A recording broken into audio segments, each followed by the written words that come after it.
Yeah, well, I welcome you to the unboxing of my new Czarcie Kopyto pedals of the Supreme line. I'm very, very excited to finally have these right in front of me. And I'm very, very excited to actually see what's inside and see the pedals for the first time. I thought, well, I just gonna take you along for the experience. Well, and yeah, let's get started. So they come in this beautiful big hard case here.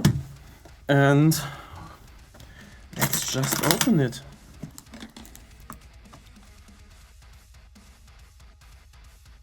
We got the pedals themselves, the beaters, and all the other merchandising and bonus stuff. Let's just get that all out of the way. We have t-shirts,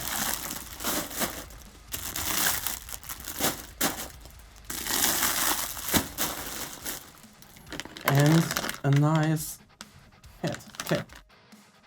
So we got the main pedal. Let's look at these beautiful engravings.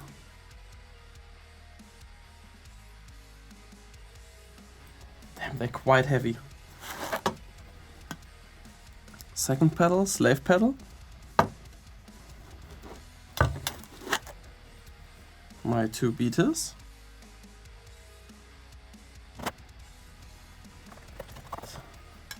Of course, the drive shaft. Damn, that's also really solid material. Everything is like just... It seems like it's made for a tank, so I guess you know where Grimm's nickname for these pedals comes from. A little tool, here are also more tools, a spare spring, and yeah, they're in exchangeable heads for the beaters. Nice stickers for the front of my bass drum, I suppose. Yes, very nice. I need to stick this right on there. My certificate of ownership. Okay, let's get this heavy, beautiful box out of the way and actually take a closer look at the pedals. I am thrilled to finally have these. I wanted the Supreme line in black and red shape. I first saw them at Czarcie Kopyto's post with Adrian Erlandsen of At the Gates, and I just love this color scheme. I really love the designs and the engravings, like the Supreme logo here. And I just love it. I needed to have it, and I also asked for my beaters to be red with a black inside, black with a red inside, and a red memory lock, because I think it looks really sick, like this. Yeah, and I'm really happy how it turned out.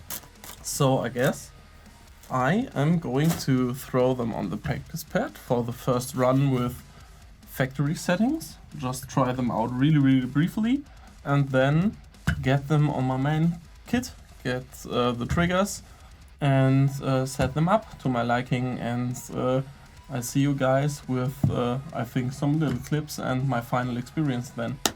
Thank you so much. Also thank you so much to Czarcie Kopyto and Vladislav for welcoming me to the family and making these beautiful pedals. For me, it's really a dream come true.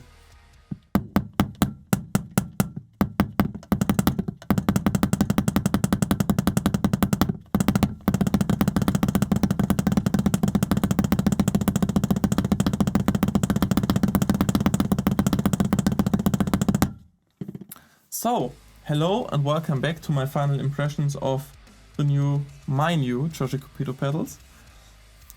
Yeah, and to cut to the chase, I'm still mind blown.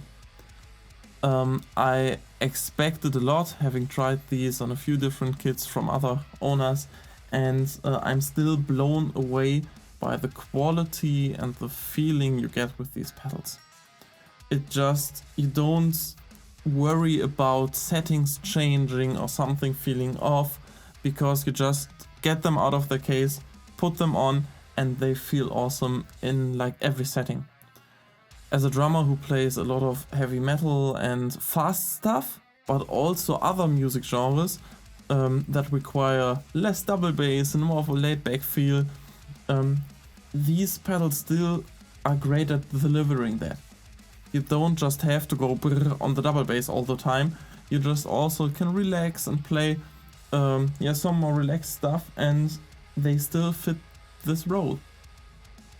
In general, they just feel like an extension of your foot. With my older pedals, I sometimes had the impression that I needed to work against the pedal, pressing really hard or pushing myself really hard. And with these pedals, you feel like the pedal is working with and for you, and you're splitting the work, so to say. And I'm able to play way faster, way more relaxed than I was ever before. So that is really great for me as a drummer. And just the durability and build quality of them is insane. I tested around with the settings a lot. So if you're a kind of person who wants to find the perfect settings for you, have fun. There are millions of options, and I think I found the perfect settings for me at least. And yeah, well, I guess final conclusion. You know, Czarcie Kopyto's slogan is new generation drum pedal, and that is really the case. You feel like, okay, this is the natural evolution of your standard bass drum pedal you find everywhere, and this is like the Champions League of that. So I guess I'm going to show you these pedals in action now in the studio setting with me playing fast double bass, so you can see that they deliver what I promise. And at the very end, if you're interested in that, I will go over my pedal settings and tell you a little bit more about my setup. So if you want to replicate it or stuff like that, you can do this after seeing the very end of this video. So one last time, thank you Czarcie Kopyto for welcoming me to the family. And also, if you are in the market for your very own pedal, the contact information to Czarcie Kopyto is below in the video description. And now, please enjoy me blasting around, and see you in the next one.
And welcome back.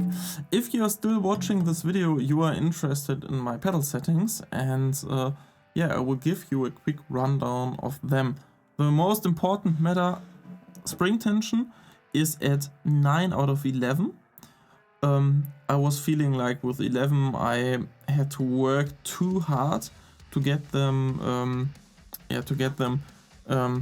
hitting, and with less spring tension I thought they were not as responsive enough. So this is, I think, like the perfect middle ground for me. And also the same with beta angles and stuff like that. This is also like a middle ground between power and speed. So as you can see, the beta would be touching the bass drum right here. So it's not too far away like this, and also not too close like this. It's a good middle ground. My beta position is at marking 4. So 3 from the bottom, and the 4th is my mark, my position. And with the footboard angle also the same. 3 at the top, and position 4 is my footboard height. Let's turn them around. My double bass link is at the middle setting, so medium length, and also my, I don't even know how to call it at the moment, is like at position 3. If I would be playing like a lot of fast stuff, even more than I'm now, like at the moment my maximum speed I'm practicing is like 250. If I would go beyond that for longer periods of time, I think I would go to position 4 here, because it feels a little bit more lighter and you can play longer without being exhausted. But you lose a little bit of that punch. I'm liking, especially for my studio recordings, I like to do a lot of natural kick drum and only support it with a trigger. So this is like a good middle ground for me for still having the punch. For triggers, I hope I can show you this well. I have the on triggers, the Alex Rüdiger signature model, and I hope you can see it well, yes. It's hitting like right at the middle, and it's also not hitting the bass drum head a few seconds before it's actually reaching the bass drum. It's hitting at the exact same time the beta is also hitting the head. As I said, I'm looking for a lot of punch in my bass drum, and this is just one of those ways.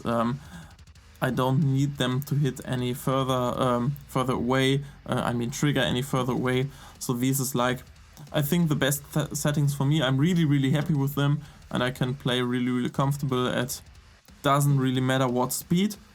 So if you have any questions left, don't be afraid to contact me, to write me a private message or stuff like that, or comment under this video. I will try to answer all of you. And so far, thank you very much for sticking around so long, and have a good one. Goodbye.